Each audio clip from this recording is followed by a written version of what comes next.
One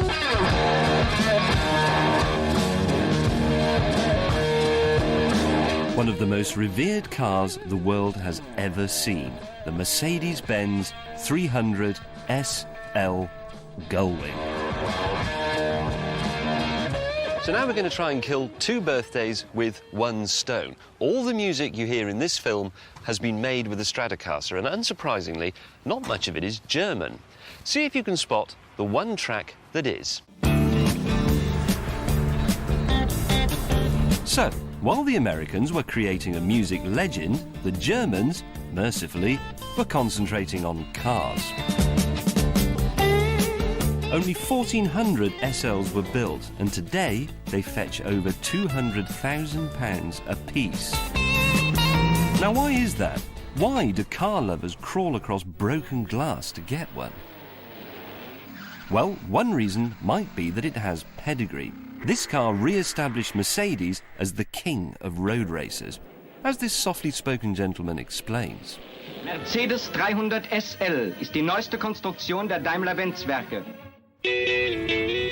But what he didn't explain was that Mercedes were broke, so the SL was based on the engine, gearbox and suspension of a plodding saloon car. It used drum brakes when others were already using discs, and the handling was terrifying. Lift off the throttle in a fast bend and the SL would just snap and spin away out of control. Absolutely no warning, and this gave it something of a reputation as a widowmaker. So if this car was such a shocker, well, that brings me back to my original question. Why is it so special? I think I have the answer. It was a first. That's what all the fuss is about. This car, I believe, was the world's first true supercar. Forget Ferrari and Lamborghini and all that stuff. This is Genesis.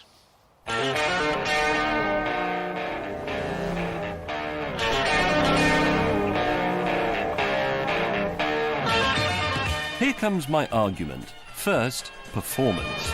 A supercar should always push the outside of the envelope, and in 1954 this one definitely did. It would do 150 miles per hour, and that was at a time when an average saloon car would struggle to crack half of that. It was very light, it was aerodynamic, and with this 3-litre fuel-injected straight six, it was comfortably the fastest road car in the world.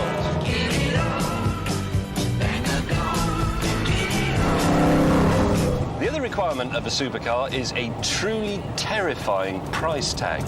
And in Britain, in 1955, this car cost over £4,000. Now, I know it doesn't sound very much, but back then, £4,000 would have bought you a very, very nice house. And there's one other thing. And this is absolutely vital in a supercar. All the greats had this, like the Lamborghini Countach and the Jaguar XJ220. And it is a really rubbish boot. Oh, yes. It'd be years before Ferrari could offer that sort of poor luggage space.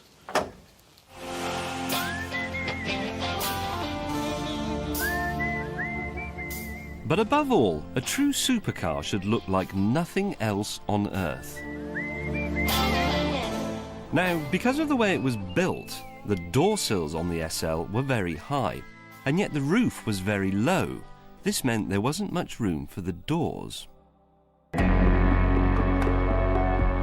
solution came from engineers simply being practical, but it gave this car the most famous frontal silhouette in motoring history.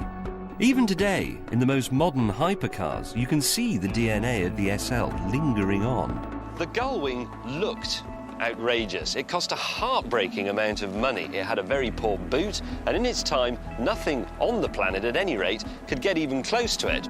And remember, while all this was going on, Ferrari was still in short trousers.